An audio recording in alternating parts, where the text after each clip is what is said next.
Hi everybody, I'm in my car. It's a little different, but I'm waiting for Isaac to get out of theater at Glut Picket.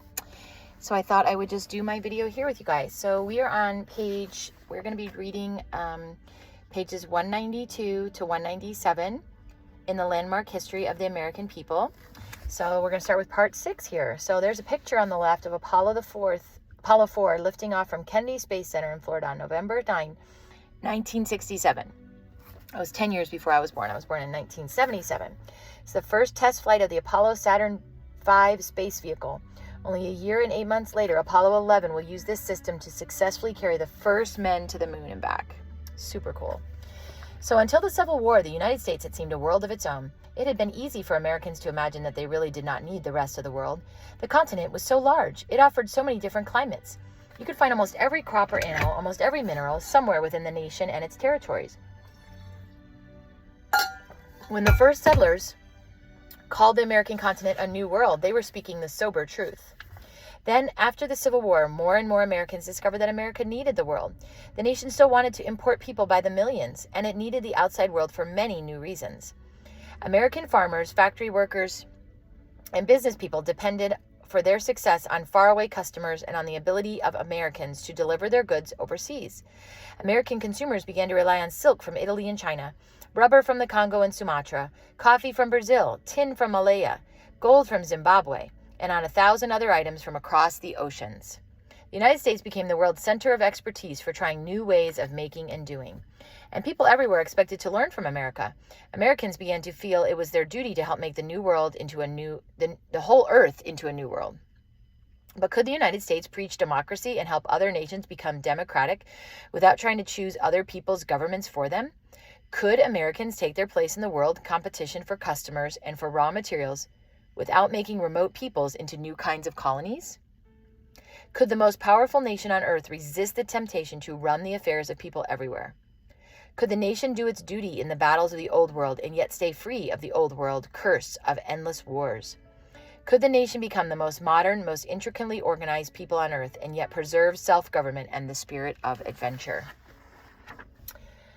So this is around 1900, and this sort of shows what was going on in the United States at that time. So you got the territory of the original 13 states as recognized by Britain in 1783. Then you have the province of Louisiana coded by France in 1803 when the Louisiana Purchase. And then you've got Florida there, which was come by Spain, found that. And then you've got ceded by Mexico over there. And then the Oregon Territory, which was settled in British claims around 1848. So after the Civil War, Americans realized that the United States had become a two-ocean nation. The Atlantic seaboard looked eastward toward Europe and Africa. The far western states looked across the Pacific toward Australia and Asia. Some Americans were beginning to think differently about their place in the world. An Annapolis graduate, Admiral Alfred T. Mahan, wrote a powerful book called The Influence of Sea Power Upon History. And that was in 1890. And notice how that book is in italics. Anytime you write a book name, it's in italics. If you can't use italics, then you use underlining. So if you were like writing, you would use underlining. What Uncle Tom's Cabin was to the Civil War, Mahan's sea power became to the Spanish-American War. Sea power, Mahan said, was the key to all history. A nation became great and kept its greatness only if it ruled the waves. Americans, he said, had long shown the instinct for commerce, bold enterprise in the pursuit of gain, and a keen sense for the trails that led to it. Yet these were not enough. The nation also needed to be rich in all kinds of ships. Then, of course, she would need colonies in faraway places where her ships could refuel and find protection.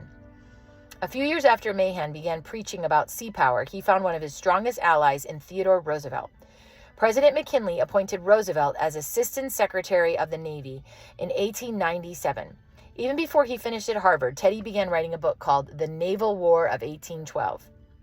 He was able to get it published in 1882, only 2 years after he graduated. Roosevelt remained fascinated by ships, and the puzzle of power especially intrigued him. What makes a nation strong? Mahan's answers delighted Roosevelt. In 1890, trouble brewed only a few miles off the coast of Florida.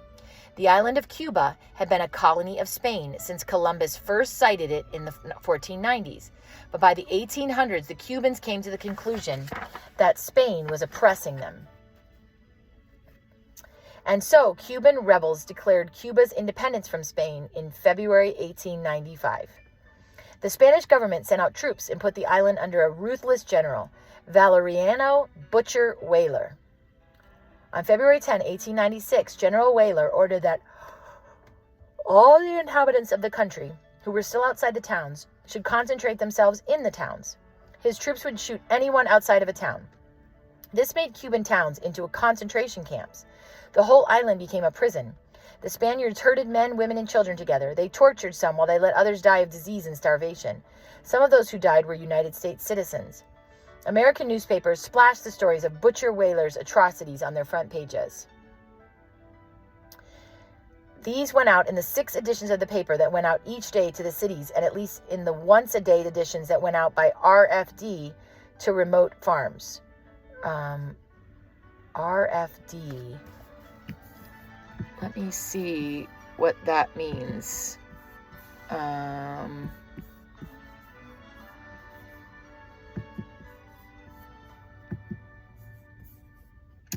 RFD.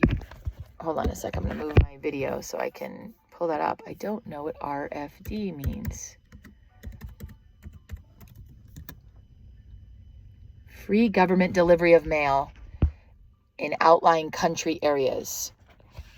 So,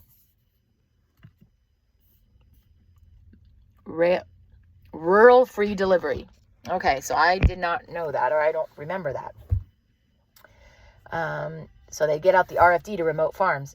Joseph Pulitzer was an energetic Hungarian immigrant who had bought the New York World, was anxious to make his paper popular. The more copies he sold, the more he could charge for advertising, and advertising supported the paper. Pulitzer was brilliant at finding new ways to attract readers. For example, he hired a clever cartoonist, Richard F. Outcault, pronounce that right, to make the first color comic strip. It showed the adventures of a bad boy called the Yellow Kid, who appeared regularly in the Sunday edition. All right, so let's go up top, because this talks about Yellow Kid. Mickey Dugan, soon to become known as the Yellow Kid, first appeared in Joseph Pulitzer's New York World newspaper in February of 1895. Mickey and his friends first appeared in color that May. A year later, Pulitzer's competitor, William Randolph Hearst, hired the artist R.F. Outcault away from World to draw the Yellow Kid for his paper, the New York Journal. Pulitzer, meanwhile, continued to print Yellow Kid cartoons drawn by a different artist. Soon the two newspapers became known as the Yellow Kid Papers. That name became shortened to the Yellow Papers, and the paper's uniquely competitive editorial practices soon became known as yellow journalism. Please understand that the Yellow Papers did not print on yellow paper. The yellow paper in the above cartoon is solely due to age.